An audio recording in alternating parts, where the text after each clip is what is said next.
Now I'd like to introduce Shawnee Zinzanika, who's a program officer at the Women's Funding Network. Shawnee? Thank you, Lynn.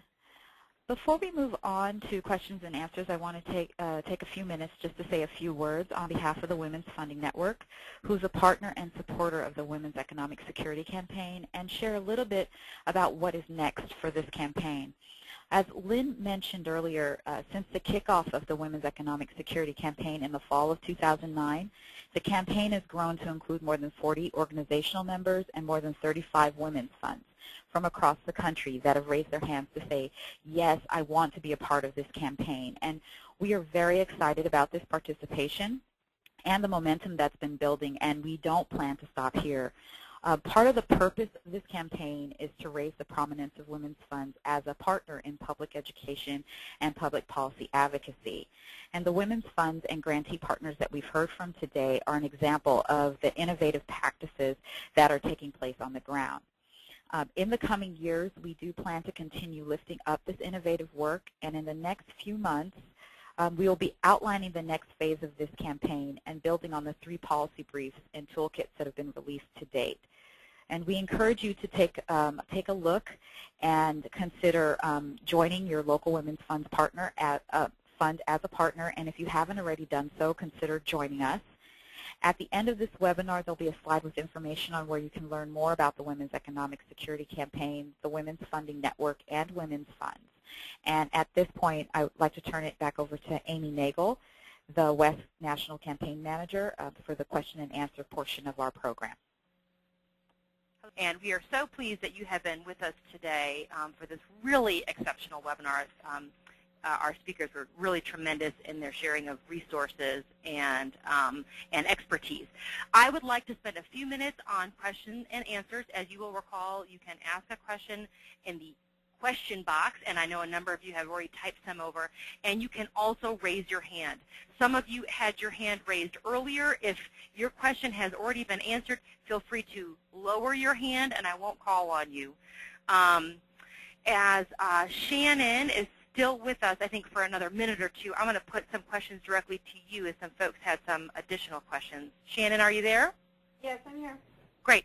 So one of our folks in the audience asked if you could talk a little bit, if possible, about the administration's position about the role of early care and education as part of the reauthorization of the Elementary and Secondary Education Act. Well, you know, I've worked over the past few months significantly with Jacqueline Jones, who's the Senior Advisor to Arnie Duncan on early learning, and especially our Deputy Assistant Secretary for Early Childhood Development, Joan Lombardi, has worked with her as well. We know that they have looked at the frame that they put out for ESEA that included things like teacher quality, and they've thought about some ways that early learning is infused in there. You know, the way that we have been looking at CCDBG reauthorization is to look at ways that we could strengthen the early learning components and the early childhood development components in CCDBG. So in a lot of ways, although you know, traditionally the CCDBG reauthorization has been thought of as a partner to the temporary assistance for needy families or welfare programs, you know, we've been thinking of the interesting possibilities that come up when you look at it more in the education frame and think of us as sisters with education. And so, you know, I know it's been a hot topic here in terms of what would happen with ESEA and that they're putting a strong focus on it. I also wonder if the Interdepartmental Policy Board, which I should have said was announced by Secretary Duncan and Secretary Sebelius simultaneously, have some potential to think about the implications for early learning in ESEA. Great. Thank you for that. And I'm going to go ahead and open up the speaker line to some of our other folks.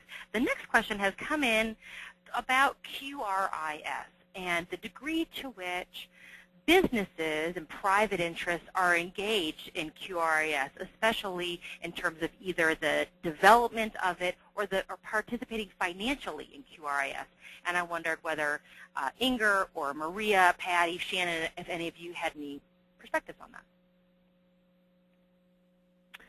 Well, I think in Illinois we enjoy wonderful philanthropic support from both the foundation and the business community, and they have certainly invested very heavily in key organizations that have been played key roles in terms of developing the quality rating system. The other, I think, critical player in our state was SEIU, where when they organized family child care providers 4+ years ago, they included our quality rating system as a point for bargaining. And so we went from having a sort of rough plan for our quality rating system to having a funded quality rating system program relatively quickly because they were wanted to include it in what they were bargaining on. So there are lots of different kinds of partners to do this work. And I would say in California, we're actually in the process, nearing the end of a 2-year process to develop our QRIS, so we don't actually have one that is implemented. We're sort of 9 months pregnant, I guess you could say. But as Maria said, we have also had support from the David and Lucille Packard Foundation, which has been very generous in providing some of the experts that have assisted us, as well as you know, making the meetings sort of more accessible. But we haven't yet really engaged broader business or corporate support because it is, our report goes to the legislature December 30th, and then it will be reviewed and thinking about how it will be implemented. But we have also had strong support from our State First 5 Commission. That's the cigarette tax money in California, and they've been very generous in their staff time and support for developing the QRIS. Great. Thank you all. I'm going to go ahead and take somebody from the audience, Erin Velarde, who's had their hand raised for quite some time. So, Erin, I'm going to attempt to call on you. Erin, are you with us? Oh, you put your hand down, so thank you for raising your hand. We have one more up. Both of the folks who've had their hand raised feel that they've gotten their questions answered, so thank you for that. The remainder of our questions are a little bit more about the Women's Economic Security Campaign. So with no further questions, I will go ahead and close it out and hope to answer those questions for you. Amy? Yes, ma'am. It's Patty. I just wanted to make one comment, especially since we were talking about quality rating systems.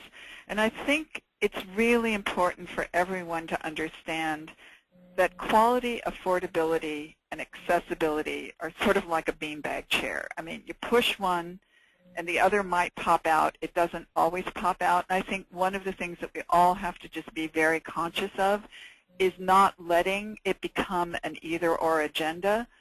But sometimes I feel like the affordability and accessibility is sort of easily lost on, you know, in some sectors where you might not be as aware of what the impact is, you know, what those workers that Maria described so eloquently are really facing. So I just want to really urge us to never let them be separated and to constantly remind ourselves of both Patty, sides of the coin.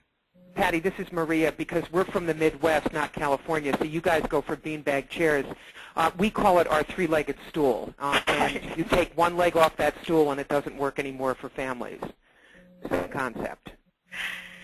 Well, thank you both for that closing imagery. I know that that will give us some good food for thought as we close it out here, so I do appreciate that. Let me just close by saying thank you to all of our panelists and for all of you who have signed in. This has been a tremendous afternoon. We really appreciate it. For those of you who sent in questions who we have not gotten to, we will pass those along to the appropriate panelists, and they'll be sure to get back to you. We want to remind you to be sure to visit our website. The report that we released today and the tools that Inga referred to are on our website. You can see our address there on the screen. Those are all loaded up and ready for you to begin to take action.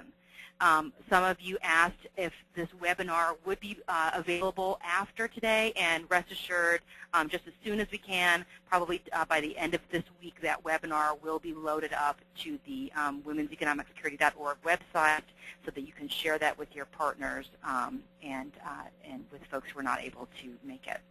Again, we hope you join us in this effort to improve economic opportunity for low-income women all across the country, and we thank you for joining us today.